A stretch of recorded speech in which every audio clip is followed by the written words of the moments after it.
Betting ആപ്പുകളുടെ പരസ്യത്തിൽ അഭിനയിച്ച cinema താരങ്ങൾക്കെതിരെയും social media ഇൻഫ്ലുവൻസേഴ്സിനെതിരെയും കേസെടുത്ത എൻഫോഴ്സ്മെന്റ് ഡയറക്ടറേറ്റ്. വിജയ് ദേവരകൊണ്ട, റാണ ദഗുബട്ടി, പ്രകാശ് രാജ്, നിധി അഗർവാൾ, മഞ്ജു ലക്ഷ്മി എന്നീ താരങ്ങൾക്കെതിരെയാണ് ECIR കേസ് രജിസ്റ്റർ ചെയ്തത്. 2 ടെലിവിഷൻ അവതാരകരും കേസിൽ ഉൾപ്പെട്ടിട്ടുണ്ടെന്നാണ് വിവരം. ഇവർക്കെതിരെ വൈകാതെ സമൻസ് അയക്കുമെന്നും ED അറിയിച്ചു.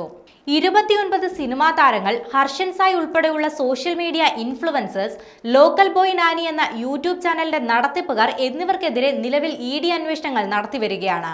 ഈ ബെറ്റിംഗ് ആപ്പ് പ്രൊമോട്ട് ചെയ്യുന്നതിലൂടെ വലിയ തുകയുടെ ഇടപാടുകൾ നടന്നിട്ടുണ്ടാവാമെന്നും അത് കള്ളപ്പണം വെളുപ്പിക്കലുമായി ബന്ധപ്പെട്ടതാകാമെന്നും അന്വേഷണ ഉദ്യോഗസ്ഥർ സംശയിക്കുന്നുണ്ട്.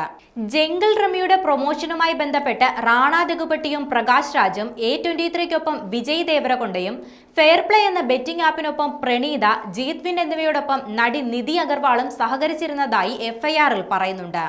ഓൺലൈൻ പോപ്പ് പരസ്യങ്ങളിലൂടെ അഭിനേതാക്കളും സോഷ്യൽ മീഡിയ ഇൻഫ്ലുവൻസേഴ്സും ഈ വാതുവെപ്പ് പ്ലാറ്റ്ഫോമുകൾ പ്രോത്സാഹിപ്പിച്ചതായും ഉപയോക്താക്കളെ നിയമവിരുദ്ധ ചൂതാട്ടത്തിൽ ഏർപ്പെടാൻ പ്രേരിപ്പിക്കുന്നതായും ആരോപണങ്ങളുണ്ട്.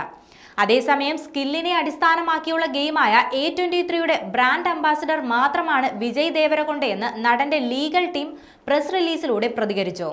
സ്കിൽ ബേസ്ഡ് ഗെയിം എന്ന നിലയിൽ റമ്മിയെ സുപ്രീം കോടതി അംഗീകരിച്ചിട്ടുണ്ടെന്നും അദ്ദേഹത്തിന്റെ പ്രതിനിധികൾ ചൂണ്ടിക്കാണിച്ചു. ഇത് ഭാഗ്യത്തെ അടിസ്ഥാനമാക്കിയുള്ള ചൂതാട്ടത്തിൽ നിന്ന് വ്യത്യാസമാണെന്നും അവർ പറയുന്നുണ്ട്. 2016-ൽ താൻ ജംഗിൾ റമ്മിയുടെ പരസ്യത്തിൽ പ്രത്യക്ഷപ്പെട്ടിരുന്നുവെന്ന് നടൻ പ്രകാശ് രാജ് വ്യക്തമാക്കി. എന്നാൽ 1 വർഷത്തിനുള്ളിൽ കരാർ അവസാനിപ്പിച്ചുവെന്നും അദ്ദേഹം കൂട്ടിച്ചേർത്തു. അതിനുശേഷം ചൂതാട്ടവുമായി ബന്ധപ്പെട്ട ഒരു പ്ലാറ്റ്ഫോമിനെയും താൻ പ്രൊമോട്ട് ചെയ്തിട്ടില്ലെന്നും അദ്ദേഹം വ്യക്തമാക്കി.